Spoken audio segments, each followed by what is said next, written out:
अर्जुन अपनी पत्नी तथा अपनी माताजी के साथ एक बहुत ही सुंदर घर में रहा करते थे। अर्जुन की ताजी एक फौजी थे जिन्होंने एक जंग में लड़ाई लड़ते लड़ते शहीद हो गया था।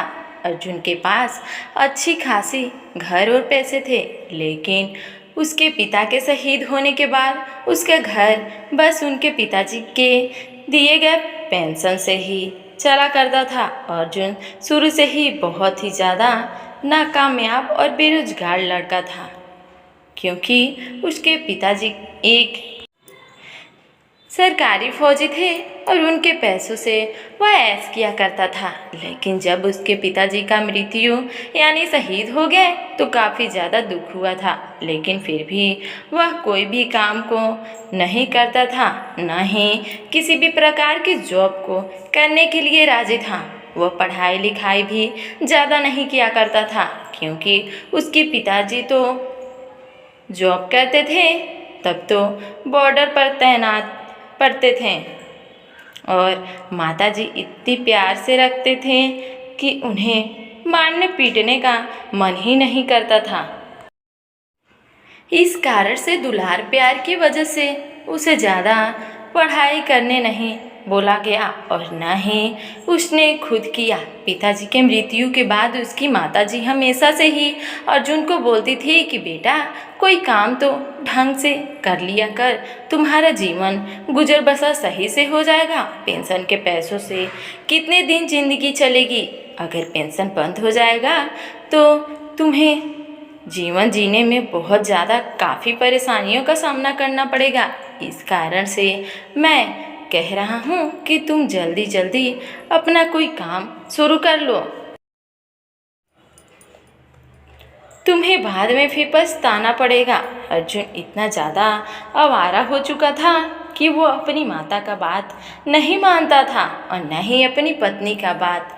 उसकी पत्नी ममता भी प्रत्येक दिन में कई बार बोलती थी कि कोई अच्छा सा काम कर लीजिए, लेकिन अर्जुन सुनने के लिए तैयार ही नहीं था। अर्जुन चाहता था कि जैसे अभी उसकी ज़िंदगी पेंशन के पैसों से गुजर रही है, आगे भी उसे पेंशन से उसी तरह से उसकी ज़िंदगी कट जाएगी, क्योंकि उसके पिताजी की सरकारी नौकरी होने के कारण वहाँ उसके गांव में उसका एक बहुत अच्छा और बहुत सुंदर घर था। उसमें वह रहा करता था, अपनी पेंशन के पैसों से अपनी ज़रूरतों के सामान को खरीदता था और गुजर बसर किया करता था। एक दिन अर्जुन की माँ की तबीयत खराब हो जाती है। तबीयत खराब होने के बाद ममता मतलब कि अर्जुन की पत्नी उसे डॉक्टर के यहाँ ले जाने के लिए तैयार हो रही थी। वैसे ही घर में अर्जुन प्रवेश करता है और तभी ममता कहती है कि माताजी का तबीयत खराब है, जल्दी से कोई अच्छे डॉक्टर के पास ले चलो। तभी वह जल्दबाजी इसी तरह से एक अच्छे डॉक्टर के पास ले जाता है और वहाँ उनका इलाज करवाता है। अर्जुन के माँ की तबीयत इतनी ज़्यादा खराब है कि 4 से 5 दिन हॉस्पिटल के बेड पर रहा, लेकिन इसके बाद उनकी मृत्यु हो गई थी। जब अर्जुन की माँ की मृत्यु हुई तो अपनी माँ की पार्थिव शरीर अपने घर ले जाने का प्रयास करने लगा था। तभी डॉक्टर कहता है कि इनकी बहुत सारी सर्जरी और एक ऑपरेशन भी हुआ है।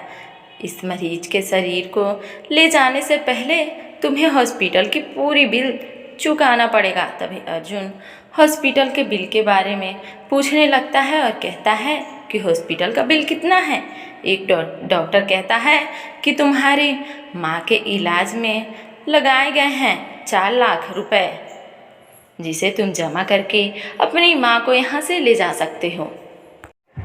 अर्जुन के पास इतने पैसे नहीं थे, लेकिन फिर भी वह जैसे तैसे करके पैसे ले आया और अपनी माँ के शरीर को घर ले जाकर उसका अंतिम संस्कार किया। कुछ दिन बीत जाने पर उसका एक दोस्त उसके घर आया। यार, कहता है कि शर्त के मुताबिक यह घर मेरा होगा, क्योंकि मैंने तुम्हें 4 लाख दिए हैं और तुमने कहा कि मैं उसे 2 साल में चुका दूंगा। तुमने नहीं चुका पाया, इसलिए अब घर मेरा हुआ। तभी अर्जुन की पत्नी ममता कहती है, इतने पैसे आपने घर को गिरवी रख कर लगाए थे? तभी अर्जुन कहता है, हाँ हाँ, नहीं तो मेरे पास इतने पैसे कहाँ से आएंगे। अब तो शर्त के मुताबिक घर तो दोस्त का हो गया। लेकिन फिर भी अर्जुन कहता है कि आखिरकार मैं तो तुम्हारा दोस्त हूँ, कुछ दुनिया को मोहलत और दे दो, मैं तुम्हारा पैसा सारा चुका दूँगा।